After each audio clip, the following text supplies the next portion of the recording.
तर मानाचा जय बाळमा मित्रांनो, व्हिडिओ शेवटपर्यंत बघा. तर मित्रांनो, मी पलूस गावाला गेलो, आपलं लाईटिंग शोचं काम होतं. तर आपल्या गाडीवरती दरवाज्यावरती बाळमामांचं नाव आहे. त्यामुळे एक आजी आली मित्रांनो, आणि बाळमाचा फोटो वगैरे बघितला. कारण तुम्हाला माहीत आहे आपल्या देहासारखा हे शर्ट असतोय, कपाळाला भांडारा असतोय. मग आपल्या पोरं होती ना जी, त्यांनी सांगितलं बाबा बाळमामाचं भक्त आहे ती म्हणून.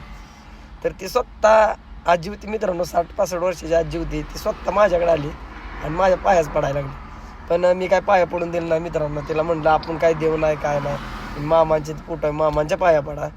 आणि तिनं स्वतः मित्रांनो आम्हा सगळ्यासनी, पोरं जी होते ओळखीचं नाही काढून नाही काय नाही, तरी पण घरी नेलं, चहा पाणी केला सगळ्या पोरासनी. आपली 6-7 पोरं होती.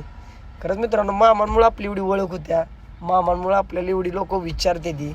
आणि जरी ओळख नसली तरी पण ओळख धावते ती फक्त आपल्या मामांमुळं.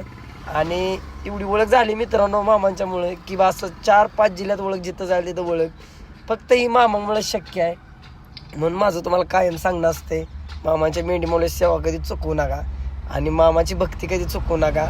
अखेरचा आपल्या जेव्हा श्वास आहे तोपर्यंत तुम्ही मामाची भक्ती करत राहा. वर्षातनं एकदा मामाची मेंढीमुळे सेवा करा. तुम्हाला आयुष्यात ज्या गोष्टी नाहीत त्या मिळणार आहेत त्या. मानाचा जय बाळमा.